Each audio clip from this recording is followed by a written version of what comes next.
Charlie's feathers ruffled as he watched the scene unfold before him in the elegant living room. His beady eyes tracked Melissa's every move as she roughly handled baby Benjamin, her actions hidden from the security cameras by carefully chosen blind spots. The parrot shifted uneasily on his perch, distressed by what he witnessed day after day. Patricia and Arthur had adopted Charlie years ago, long before Benjamin came into their lives. The couple worked demanding hours at their respective medical practices, which led them to hire Melissa as Benjamin's full-time nanny. On the surface, she appeared perfect, experienced, well-recommended, and always properly dressed. But Charlie knew better. When Patricia and Arthur were home, Melissa was the picture of devotion, cooing at Benjamin, singing lullabies, and providing detailed reports of their daily activities. The moment they left, however, her demeanor would change completely. Her gentle voice became harsh, her tender touches turned rough, and baby Benjamin's cries were met with cruel indifference. Charlie had always been an unusually perceptive bird, picking up on subtle changes in mood and behavior. His previous owner, an elderly language professor named Thomas, had spent years teaching him not just to mimic words, but to understand context and meaning. Now those lessons served a vital purpose, as Charlie observed the mounting tension in the household. The parrot noticed how Benjamin would wail in distress whenever Melissa entered the room, how she would grab his tiny arms too tightly when moving him, and how she would ignore his cries for hours. But what troubled Charlie most were the whispered phone conversations he overheard late at night when Melissa thought everyone was asleep. "How the plan is almost ready," she would murmur into her phone, pacing near Charlie's cage. "Once I get access to their accounts, yes, I know what to do with the baby. No one will suspect anything." Charlie's vocabulary was extensive, but he struggled to find the right words to communicate the danger. He tried various phrases: bad lady, baby crying, help needed, but Patricia and Arthur merely thought he was mimicking random phrases, as parrots often do. Their dismissal of his warnings only made Charlie more determined to expose the truth. One evening, while Patricia was feeding Benjamin before bedtime, Charlie noticed Melissa in the kitchen, mixing something into the baby's formula.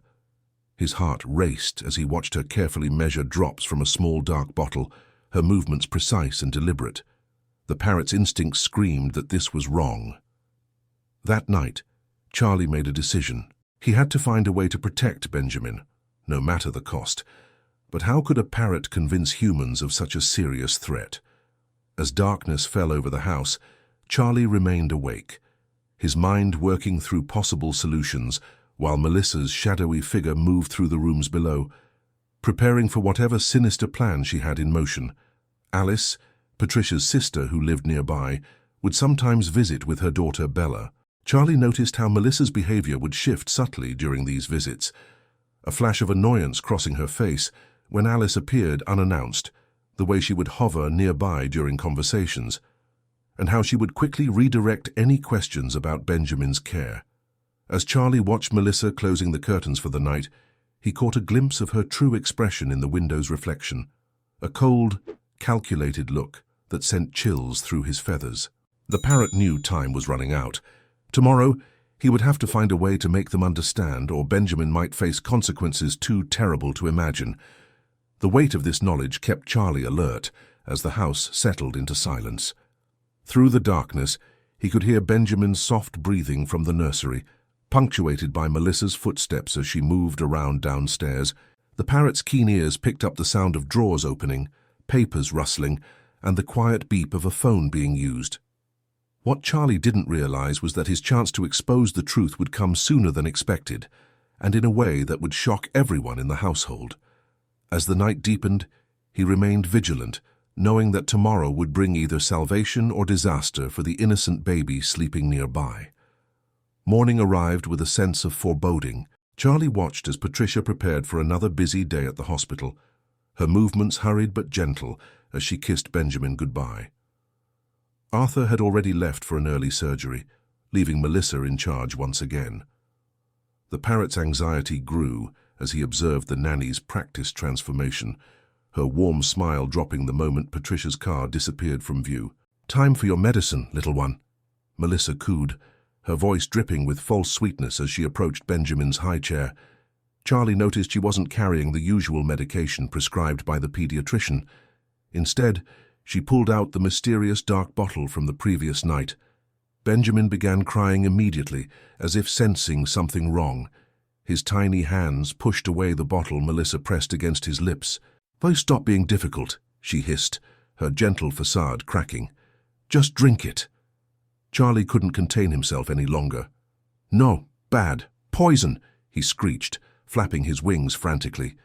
The sudden outburst startled Melissa, causing her to drop the bottle. It shattered on the kitchen floor, its contents spreading in a sinister puddle. Melissa's face contorted with rage. "Stupid bird," she snarled, advancing toward Charlie's cage. "You've been watching me too closely, haven't you?" Her fingers gripped the cage bars tightly. "Well, we'll have to do something about that." Just then, Alice's voice called from the front door. "Hello, anyone home?" She had a habit of dropping by unannounced, much to Melissa's constant irritation. The nanny quickly composed herself, kicking the broken glass under the cabinet and wiping the spilled liquid with her shoe. "We're in the kitchen," Melissa called back, her voice honey-sweet once again. Charlie watched as she hastily cleaned up the evidence, noting how she stuffed the glass shards into her pocket rather than the trash. Alice entered with young Bella in tow, carrying a basket of fresh muffins. Her eyes immediately went to Benjamin, who was still crying. "Is everything okay? He seems upset." "Oh, he's just being fussy about his breakfast," Melissa explained smoothly. "You know how babies can be." She lifted Benjamin from his high chair, bouncing him with apparent affection. But Charlie noticed something else, a small notebook that had fallen from Melissa's pocket during her hasty cleanup. It lay partially hidden under the kitchen table, its pages containing what looked like numbers and notes in her precise handwriting. While the women chatted, Bella wandered over to Charlie's cage. The young girl had always been fascinated by the parrot, often sharing secrets with him during her visits. "Hello, Charlie," she whispered, slipping him a piece of her muffin through the cage bars. Charlie saw his opportunity. "Help Benjamin," he whispered back, remembering how Thomas had taught him to string words together meaningfully. "Bad lady hurts baby." Bella's eyes widened. Unlike the adults who dismissed Charlie's warnings as random chatter, children often paid more attention to animals. "What do you mean?" she asked quietly. "Poison in bottle," Charlie continued, his voice low but urgent. "Notes under table." Bella glanced at the kitchen table, noticing the notebook. With the casual curiosity of a child, she walked over and picked it up before anyone could stop her. "What's this?" Melissa's reaction was instant and violent. She practically shoved Benjamin into Alice's arms and lunged for the notebook. "That's private," she snapped, her careful mask slipping again. The sudden movement and harsh tone made Benjamin wail louder, and even Bella stepped back in surprise. Alice, still holding the crying baby, noticed the strange tension in the room. "Is everything all right, Melissa? You seem different." "Everything's fine," Melissa insisted, clutching the notebook to her chest. But her composed facade had cracked, revealing something darker underneath. "I think it's time for Benjamin's nap. Perhaps you could visit another time." Alice didn't move. Instead, she looked more closely at Benjamin, noticing for the first time the slight bruising on his arms, where Melissa had gripped him too tightly. Her maternal instincts, already aroused by the tense atmosphere, went into high alert. "Then I think I'll stay for a while," Alice said firmly, her voice taking on a steely edge that Charlie had never heard before. "In fact, I might call Patricia and see if she can come home early today." Melissa's expression shifted again, calculating and cold. "That won't be necessary. I have everything under control." She reached for Benjamin, but Alice took a step back. "Bella, honey," Alice said calmly, though her eyes never left Melissa, "why don't you go call Aunt Patricia? Use my phone. It's in my purse by the door." Charlie watched the scene unfold with growing tension. He could see Melissa's hands twitching, her eyes darting between Alice and Benjamin and the front door. The notebook she held contained evidence of something, perhaps her plans, her true intentions, or worse. "Hurt baby," Charlie screeched again, louder this time. "Bad lady, poison." That bird has been nothing but trouble, Melissa said, her voice tight with suppressed anger, always making noise, interfering with Benjamin's sleep. I've suggested to Patricia that we should get rid of it. Really? Alice replied, her suspicion growing. Patricia loves that parrot. She's had Charlie for years, and she's never mentioned anything about getting rid of him. The tension in the kitchen was broken by the sound of Bella's voice from the hallway. Aunt Patricia, can you come home? Something's wrong with Melissa. Melissa's composure shattered completely. She made a sudden move toward the front door, but Alice blocked her path. You're not going anywhere until Patricia gets here, Alice declared, her free arm extended to prevent Melissa from passing. Charlie watched as Melissa's face transformed into something truly frightening. Gone was any pretense of the caring Nanny, replaced by a calculating coldness that confirmed every suspicion he'd had. You don't understand, Melissa said, her voice barely above a whisper. This was supposed to be perfect. I had everything planned. The baby would get sick. Nothing too serious at first. But with my special medicine, he would get worse instead of better. Patricia and Arthur would be devastated, too distracted to notice the missing money until it was too late. Alice gasped, instinctively holding Benjamin tighter. You were going to... Poison, Charlie screeched again. Bad lady poison baby. The sound of a car screeching to a halt outside made everyone freeze. Footsteps pounded up the front walk. Patricia had arrived home in record time, likely breaking several speed limits in the process. The scene she burst in on would be forever etched in her memory.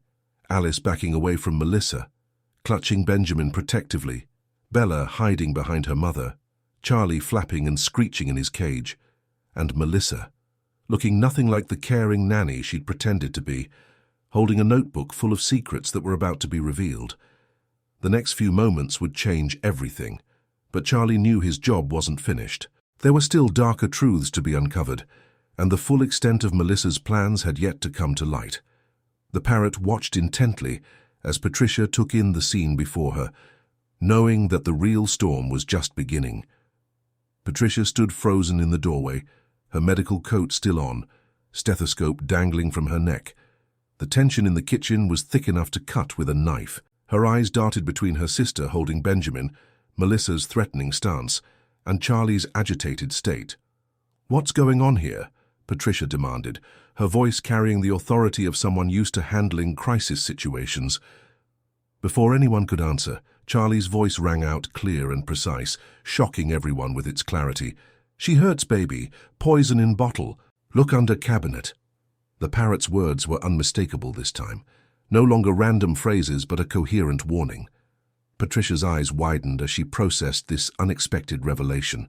Melissa lunged for her purse, but Alice was quicker. Bella, grab that bag, she called to her daughter. The young girl snatched Melissa's purse just as the nanny reached for it, spilling its contents across the floor. Among the scattered items was a collection of vials, syringes, and what appeared to be hospital prescription pads. Patricia gasped as she recognized the labels on the vials. As a doctor, she knew exactly what they were, powerful sedatives and medications that should never be anywhere near a baby. Those are from my hospital, she whispered, the horror of realization dawning on her face. How did you get these? Melissa's composure cracked completely. Her laugh was hollow and bitter. You doctors think you're so clever, don't you? Always too busy saving other people's lives to notice what's happening in your own home. Did you know your precious Benjamin cries for hours when you're gone? That he flinches when I come near him? Alice held Benjamin tighter, noting the slight tremor in his tiny body at the sound of Melissa's voice. The baby's reaction spoke volumes about what he had endured. Check her notebook, Charlie squawked insistently. Numbers, plans. Patricia picked up the fallen notebook, her hands shaking as she flipped through the pages. Inside were detailed notes about the family's schedule, bank account numbers, and what appeared to be calculations for steadily increasing doses of various medications. It was perfect, Melissa spat, her facade completely gone now. I had access to everything, your home, your baby, your accounts. The plan was simple, make the baby sick slowly, just enough to worry you but not enough to raise suspicion. While you were distracted with his declining health, I would handle your finances, your bills, Your accounts? Handle our accounts. Patricia's voice was barely a whisper. Your signatures weren't hard to forge, Melissa continued, a hint of pride creeping into her voice. And grieving parents rarely check their bank statements carefully. By the time Benjamin's condition became critical, I would have transferred enough money to disappear completely. The devastated parents would be too broken to notice the missing funds until it was far too late. The sound of Benjamin's whimper cut through the tension like a knife. Patricia took a step forward, her professional calm warring with maternal fury. How many times? She demanded. How many times did you hurt my baby? Melissa's silence was more damning than any answer could have been. Charlie, however, had more to reveal. Night medicine, bad medicine, show them, show them. Alice's eyes narrowed. What's he talking about? The cabinet, Bella piped up, remembering Charlie's earlier warning. He said to look under the cabinet. Patricia dropped to her knees, reaching under the kitchen cabinet, where Melissa had kicked the broken bottle earlier. Her hand emerged with shards of dark glass, still wet with an unknown liquid. What was in this bottle? Patricia's voice was deadly quiet. Before Melissa could respond, the front door opened again. Arthur had arrived, likely called by Bella when she contacted Patricia. His presence seemed to trigger something in Melissa, perhaps the realization that her carefully constructed plan was completely unraveling. You don't understand, she said, her voice taking on a desperate edge. This wasn't just about the money. I wanted to prove a point. All you wealthy doctors with your perfect lives, thinking you can buy good childcare like you buy everything else. You never really checked my references, did you? Never really verified my credentials. Arthur's face drained of color. As if in answer to his unspoken question, Charlie began rattling off names. Sarah Thompson, Michael Anderson, Baby James. Names that meant nothing to the family, but clearly meant something to Melissa, judging by her reaction. Shut up, she screamed at the parrot. Shut up, shut up. But Charlie wouldn't be silenced. Other babies, other families. Look them up. Patricia pulled out her phone with trembling hands, quickly searching the names Charlie had spoken. Her face grew paler with each search result. They're all families who lost babies under mysterious circumstances. All of them had nannies who disappeared afterward. The revelation hung in the air like a thundercloud. Melissa wasn't just a fraud. She was something far more sinister, a systematic predator who had made a career out of targeting wealthy families, harming their children, and disappearing with their money. Arthur moved with surprising speed for someone who had just finished a long surgery.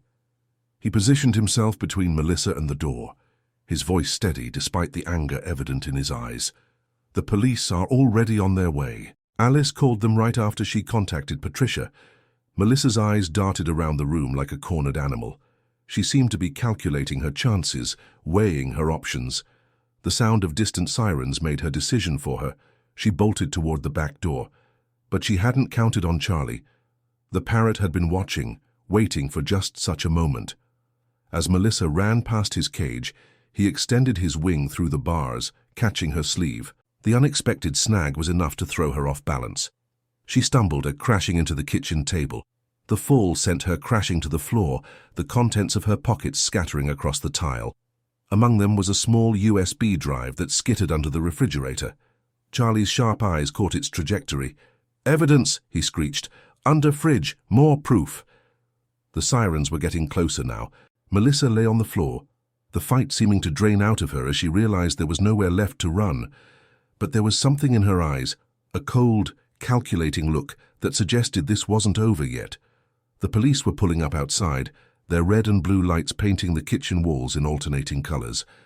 But Charlie kept his eyes fixed on Melissa, remembering something he had overheard during one of her late-night phone conversations, something about a backup plan and insurance. The parrot had a feeling they hadn't uncovered all of Melissa's secrets yet, and the worst might be yet to come. Patricia held Benjamin close, tears streaming down her face as she examined every inch of her baby, cataloguing any signs of abuse or neglect she might have missed. Arthur stood guard over Melissa, his doctor's oath to do no harm, visibly warring with his paternal instincts. But it was Alice who noticed something odd about the way Melissa was lying on the floor. Despite her fall, despite being caught. There was a slight smile playing at the corners of her mouth. It was the smile of someone who knew something others didn't, someone who still had cards left to play. As the police entered the kitchen, Charlie ruffled his feathers uneasily. His warnings had helped expose Melissa's immediate plans, but he couldn't shake the feeling that there was more to uncover. The Parrot watched as the officers began to secure the scene, knowing that his job as protector wasn't finished yet. Whatever Melissa was still hiding, whatever her backup plan entailed, Charlie would remain vigilant until all her secrets were exposed and Benjamin was truly safe. The kitchen had transformed into a crime scene. Police officers photographed evidence while detectives interviewed family members. Benjamin had been taken to the hospital for a thorough examination, with Patricia accompanying him. Arthur remained behind to assist with the investigation, his medical expertise proving valuable in identifying the various substances found in Melissa's possession. Charlie watched from his cage as an officer retrieved the USB drive from under the refrigerator. His sharp eyes hadn't missed how Melissa's slight smile had widened when they plugged it into a laptop. Something wasn't right. "Careful! Trap! Trap!" Charlie screeched, but his warning came too late. The moment the drive was accessed, every computer in the house began emitting a harsh beeping sound. Screens flickered and went dark, and the home's security system suddenly deactivated. "It's a virus," one of the officers announced. "She's wiped everything. Security footage, our computer files, everything that could have contained evidence of her activities." But Melissa's satisfaction was short-lived. Alice stepped forward, holding up her phone. "Not everything," she said. "I've been recording since I arrived this morning. Every confession, every threat, it's all here." The smirk vanished from Melissa's face. She hadn't counted on Alice's quick thinking, hadn't factored in the protective instincts of an aunt who had sensed something wrong the moment she walked in. Meanwhile, Bella tugged at her mother's sleeve. "Mom, remember when Charlie started talking to me? I did what you always taught me. I took notes in my diary. Everything he said, everything I saw." The detective's interest was immediately piqued. "You have notes? From how long ago?" Bella nodded earnestly. "I write down everything when we visit. Charlie started trying to tell me things weeks ago, but I didn't understand at first. Then I started noticing things too, how Benjamin would cry when Melissa came near, how she would act different when she thought no one was watching." The detective gathered Bella's diary as evidence, praising her observant nature, but Charlie remained agitated. There was still something else, something important they were missing. "Phone calls, night talks," he squawked insistently. "Others involved." This caught everyone's attention. The detective turned to Melissa, who had gone notably pale. "Other people involved? Care to explain?" Melissa's silence spoke volumes. The detective signaled to his partner, who began reviewing the call logs from Melissa's seized phone. The numbers told a disturbing story. Regular calls to multiple burner phones, all during late-night hours. "She's part of a network," Arthur realized, his voice heavy with horror. "She's not working alone." As if confirming his words, Melissa's phone suddenly lit up with a message. Before anyone could stop her, she managed to glance at it, and her composed mask slipped completely. For the first time, she looked genuinely afraid. "You don't understand," she whispered. "All pretense gone. They'll come for me. They always come for anyone who gets caught." The detective leaned forward. "Who will come for you, Melissa? Give us names, and we can protect you." But Melissa shook her head violently. "You can't protect me. Nobody can. They're everywhere. Hospitals, childcare agencies, reference services. How do you think we get our credentials? How do you think we find our targets?" The implications were staggering. This wasn't just about one malicious nanny. It was about an organized group targeting vulnerable families through seemingly legitimate channels. Charlie, however, wasn't finished. He began rattling off more names, addresses, and fragments of conversations he'd overheard during Melissa's late-night calls. Each word was another piece of evidence, another thread unraveling a conspiracy that went far deeper than anyone had imagined. The detective was furiously taking notes, his expression growing grimmer with each revelation. "We're going to need witness protection," he muttered to his partner, "for all of them." Arthur's phone rang. It was Patricia calling from the hospital. The examination had revealed traces of various substances in Benjamin's system, but thankfully, nothing had caused permanent damage. They had caught Melissa's scheme before she could fully implement her sinister plans. But as relief washed over the room, Charlie noticed something that made his feathers stand on end. Melissa's fear had vanished, replaced by that calculating look he knew so well. She was watching the officer's catalogue evidence, her eyes tracking every bag, every document. The Parrot suspected she was already planning her next move. "Watch her! Don't trust!" Charlie warned, drawing attention back to Melissa just as her hand moved toward her collar. A sharp-eyed officer caught the movement and rushed forward, discovering a hidden needle she had tried to reach. "Suicide pill," the officer announced, securing the evidence. Classic spy technique. She wasn't planning to live long enough to talk. This discovery changed everything. The detective immediately called for additional security. Melissa would need to be watched constantly, both to prevent her from harming herself and to protect her from whoever she was working with. As Melissa was led away in handcuffs, she passed by Charlie's cage. For a brief moment, their eyes met. In that instant, Charlie saw something in her expression that chilled him to his core. This wasn't over, not by a long shot. Back at the hospital, Patricia held Benjamin close, grateful for his safety but shaken by how close they'd come to disaster. The baby was recovering well, his system already clearing the foreign substances Melissa had administered. But the psychological impacts would take longer to heal, both for Benjamin and his parents. Alice arrived at the hospital with Bella, bringing updated news from the investigation. The police were uncovering more evidence with each passing hour. Melissa's USB drive, despite destroying local files, had left traces that computer forensics might be able to recover. More importantly, Bella's diary and Alice's recording provided solid evidence that couldn't be erased. But Charlie, watching from his travel cage, Arthur had insisted on bringing him to the hospital, knew there were still threads to unravel. Melissa's network was vast, and they had only scratched the surface. The Parrot kept his vigilant watch, ready to protect his family from whatever dangers still lurked in the shadows. As night fell over the hospital, Patricia made a decision. She had installed security cameras throughout their house, but had always felt it was unnecessary to put one in Benjamin's room, trusting Melissa completely. That trust had nearly cost them everything. She vowed never to be so naive again. Charlie settled into his temporary perch in Benjamin's hospital room, his presence bringing comfort to both the baby and his parents. The Parrot might have exposed one threat, but he sensed that their ordeal wasn't over. Somewhere out there, Melissa's associates were watching, waiting, planning their next move, and Charlie would be ready when they made it. The investigation was expanding, reaching into dark corners of the childcare industry that few had suspected existed. But for now, in the quiet hospital room, Charlie focused on what mattered most, keeping watch over the sleeping baby whose life he had helped save, while remaining alert for any sign of the storms he knew were still to come. The hospital room had become a temporary fortress. Officers were stationed outside, and only pre-approved medical staff could enter. Benjamin was recovering well, but Patricia and Arthur remained on high alert, scrutinizing every person who came near their son. Charlie maintained his vigilant watch from his new perch, installed specially in the hospital room. His presence had a calming effect on Benjamin, who would smile and reach for the Parrot whenever he was awake.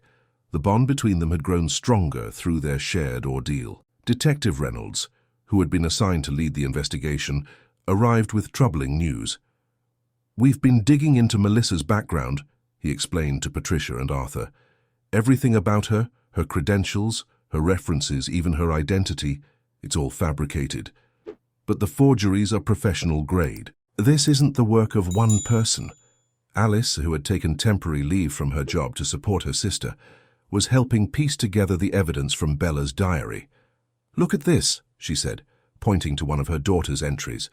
"Bella wrote down something interesting Charlie said weeks ago, about Melissa talking to someone about the next family and moving up the coast."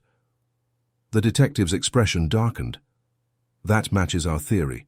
We've uncovered similar cases up and down the coastline, wealthy families, mysterious nanny figures, children getting sick, money disappearing. But every time someone got close to making a connection, evidence would vanish and witnesses would go silent. Charlie suddenly became agitated, hopping from foot to foot on his perch. "Phone in plant! Phone in plant!" he screeched, pointing his beak toward a decorative potted plant in the corner of the room. Detective Reynolds carefully approached the plant and, reaching deep into the soil, pulled out a small burner phone. It was still warm, recently used. She must have hidden it during one of her hospital visits, Arthur realized, remembering how Melissa had brought fresh flowers every few days, always insisting on arranging them herself.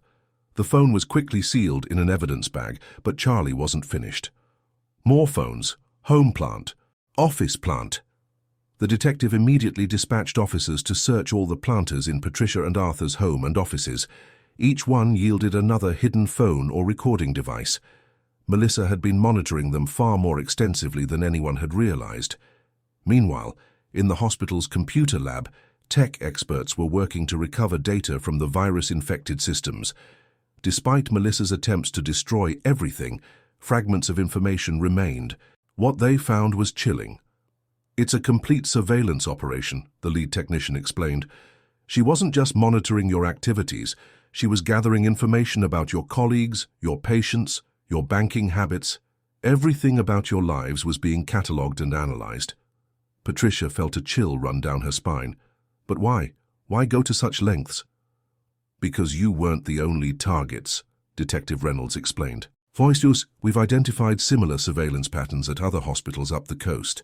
They're profiling medical professionals, doctors, surgeons, specialists, people with high incomes, demanding schedules, and young children." Arthur's medical training kicked in as he processed this information. They're looking for specific vulnerabilities. Families where both parents work long hours, where they'd need to rely heavily on childcare. "Exactly," the detective confirmed, "and they're patient. They spend months, sometimes years, gathering intelligence before making their move." Charlie, who had been listening intently, suddenly perked up. "Window, look, window." Everyone turned to the hospital room's window. In the building across the street, a figure quickly ducked out of sight. Detective Reynolds immediately radioed for officers to search the building, but Charlie's warning had come too late. By the time they reached the opposite building, they found only an abandoned camera setup and a half-drunk cup of coffee. Still warm. They were being watched. The discovery prompted immediate action. The hospital room was moved to an interior location with no windows. Security was doubled. But the incident had shaken everyone's sense of safety. That evening, as Benjamin slept peacefully in his new room, Patricia watched Charlie standing guard. The parrot hadn't relaxed his vigilance for a moment, his head turning at every sound, his bright eyes scanning constantly for threats. "You've been protecting him all along, haven't you?" she whispered to Charlie, "even before we knew there was danger." Charlie bobbed his head once, then spoke with unexpected clarity. "Family protect family." The simple statement brought tears to Patricia's eyes. She reached out and gently stroked Charlie's feathers. "Yes, we do. And your family too." Meanwhile, the investigation was expanding. Detective Reynolds had set up a command center in an unused hospital conference room. Maps covered the walls, showing locations of similar cases connected by red strings. Photos of suspected network members, most only partially glimpsed on security cameras, were grouped together, forming a shadowy organizational chart. But it was Bella's diary that provided the most crucial breakthrough. Her childish entries, faithfully recording Charlie's warnings and her own observations, contained details that might otherwise have been missed. She had noted down snippets of phone conversations, descriptions of visitors, even small changes in Benjamin's behavior that adults had overlooked. "Look at this," Alice said, pointing to one entry. Bella wrote that 3 weeks ago, Charlie became very upset when a delivery man came to the house. She thought it was strange because he usually likes visitors. The detective quickly cross-referenced the date. There was no scheduled delivery that day.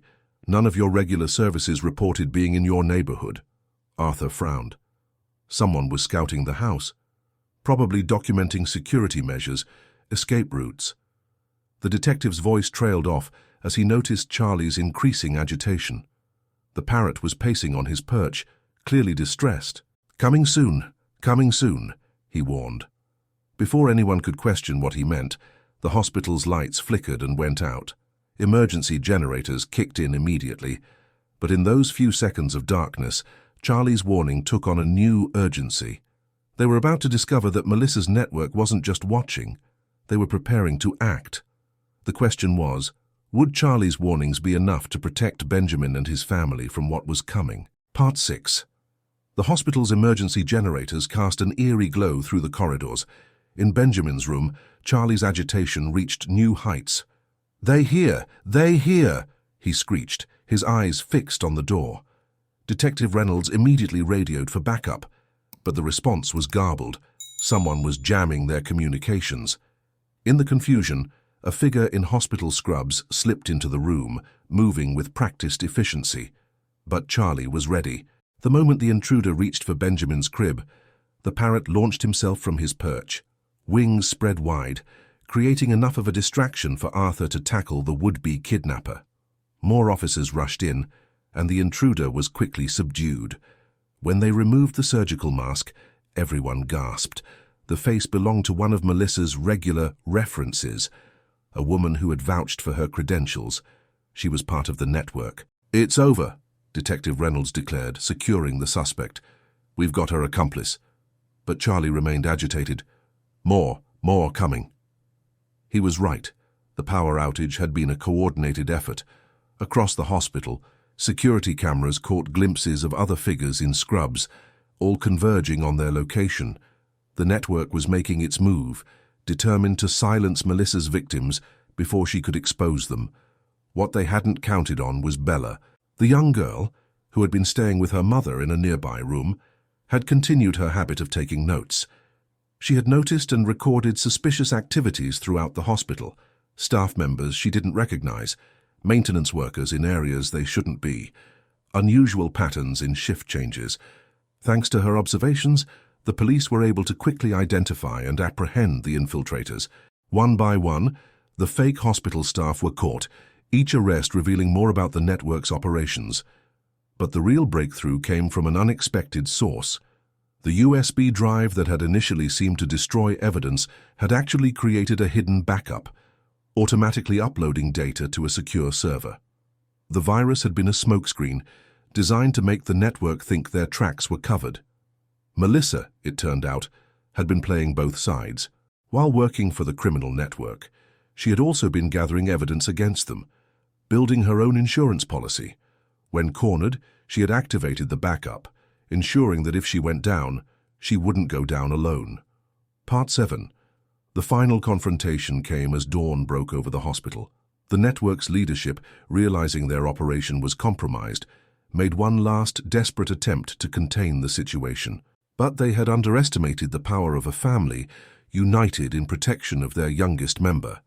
Charlie, ever vigilant, spotted the final intruder, the network's leader, attempting to access the hospital through a service entrance. His warning allowed the police to set up a perfect ambush, and the mastermind behind the operation was finally captured. In the aftermath, the full scope of the network's activities came to light. They had been operating for years, targeting wealthy families across the country. Melissa's detailed records, combined with Bella's diary entries and Charlie's testimony, carefully translated and documented, provided enough evidence to dismantle the entire organization.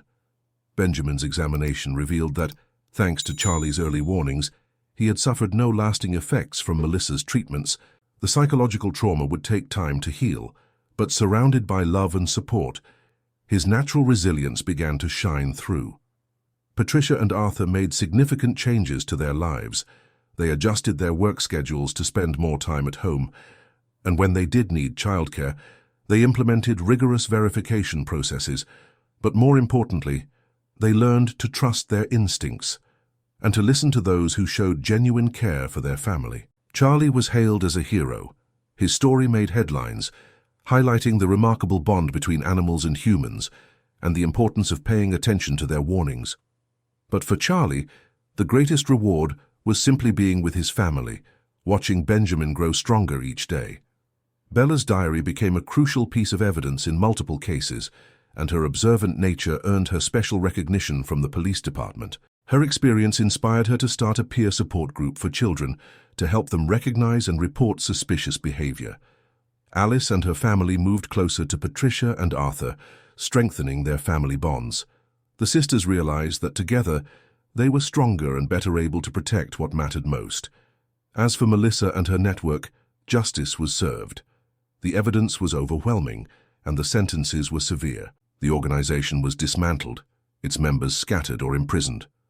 But perhaps more importantly, their exposure led to major reforms in childcare licensing and verification processes. One quiet evening, as the family gathered in their newly secured home, Charlie watched Benjamin playing safely on the floor. The baby looked up at his feathered protector and smiled, a pure, joyful expression that made all their trials worthwhile. "Thy family's safe now," Charlie declared softly, settling onto his perch. Patricia smiled, reaching out to stroke his feathers. "Yes, Charlie, thanks to you, we're all safe now." Benjamin grew into a happy, healthy child with no memory of his early trauma. But the story of Charlie, the parrot who saved him, became a cherished family legend, passed down as a testament to the power of love, vigilance, and the unexpected heroes who sometimes enter our lives. The experience changed them all. They learned that real family isn't just about blood relations, it's about the bonds we forge through trust, protection, and unconditional love. And sometimes, those bonds can come from the most unexpected sources, like a brave parrot who refused to stay silent in the face of danger. Charlie remained their faithful guardian, his watchful eyes never wavering in their protection of the family he loved. His warnings had not only saved Benjamin, but had exposed a darker side of the childcare industry, leading to changes that would protect countless other families in the future. And so their story became one of hope, proof that even in our darkest moments, heroes can emerge from unexpected places, and love can triumph over evil, as long as we have the courage to listen and act when warnings come our way. Thank you for joining me on this journey into the world of captivating stories. I trust you found today's narrative as engaging as I did. If you enjoyed this exploration into fascinating and compelling narratives, kindly indicate your appreciation by liking this video. Are you watching on mobile? Show your appreciation with a double tap for hype. For more captivating stories and journeys into the heart of compelling storytelling, please subscribe to the channel and activate notifications so you don't miss a single upload. Your thoughts and interpretations are most welcome. Please share your perspectives on today's story in the comments below. And if you believe others would find this content engaging, please consider sharing the video with your network. Until our next journey into the world of captivating tales, I bid you farewell.